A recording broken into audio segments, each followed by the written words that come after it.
naturally. But look at this. This is real artistic expression, something that defines us and sets us apart as a species. And Peshmerga is unusual because artists were coming here to paint these images both before and after the peak of the last ice age.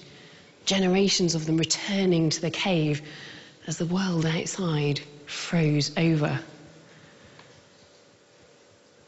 This is a very beautiful image, and it uses the contours of the rock.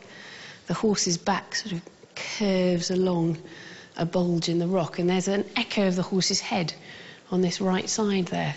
And it's obviously a very stylised horse as well. And I love the way those spots carry on into the background, as though the horse is sort of camouflaged against the rock. And there's a hand placed against the rock just above the horse's back. I mean, that is amazing, isn't it? That's an Ice Age hand.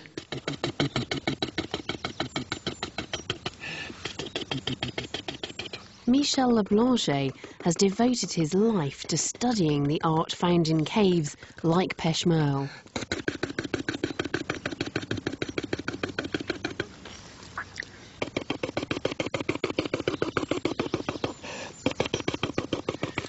I naively imagined that you'd just take a mouthful of charcoal, bit of water, and just spit it at the wall, and that would be it. But of course, all that would happen would be that the mess would run down the wall and obscure the stencil that you were trying to do. So you have to do it like this, using an almost dry mouth, and just building it up very gradually with a fine spray.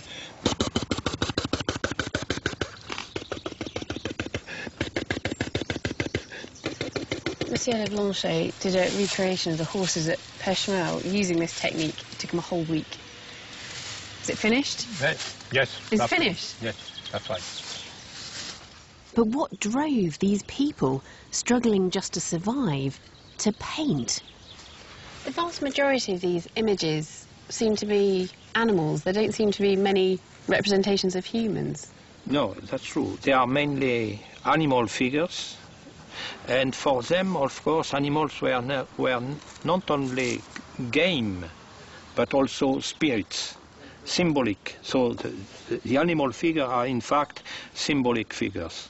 And going into Peshmerga, I mean, it's such a beautiful cave with all the stalactites hanging down, and it does feel as though it was, I don't know, almost a temple. Yes, that's right. It is a natural temple, if you like. They are sacred sites.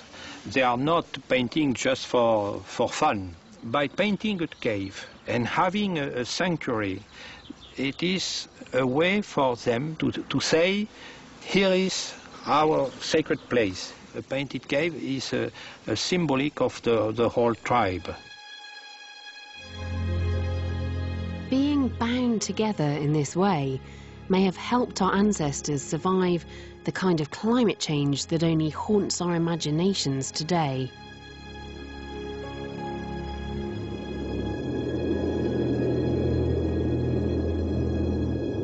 Nearly 2/3 of modern Europeans can trace their lineages back to ancestors who held on in those southern refuges.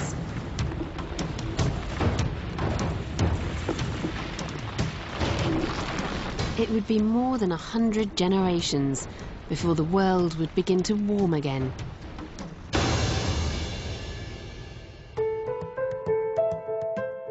And it may have been around this time that something happened which would stamp a new identity on the Europeans. Since the birth of our species in Africa, our ancestors' skin had almost certainly been dark, protection against the tropical sun. But why in Europe did it turn from brown to white? The surprising answer may lie with a single vitamin: vitamin D. A lack of vitamin D may not sound particularly significant, but it can be life-threatening. It can wreak havoc with the growing skeleton, causing bones to grow bent and misshapen. These are all skeletons of patients with rickets, and you can see how it's affected the bones. These leg bones here are all curved, making walking difficult, and the chest is deformed, so breathing would be problematic as well.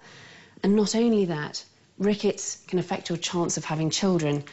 This is the pelvis of a woman who had rickets, and you can see the way that the pelvic bones have collapsed together. You just could not get a baby's head through this space. It would have been impossible for her to give birth naturally.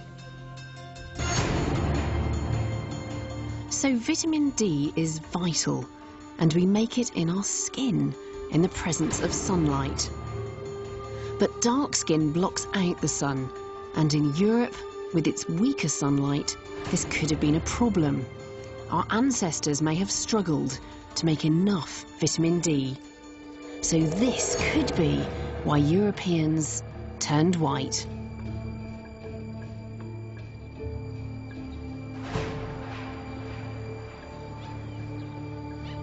But this change in skin colour was nothing compared with the massive upheaval approaching.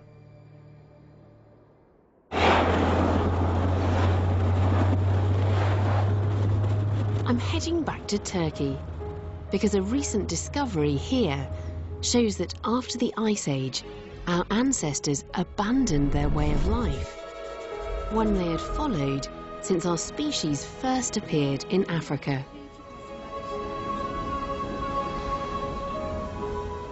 And what happened here still defines our world today.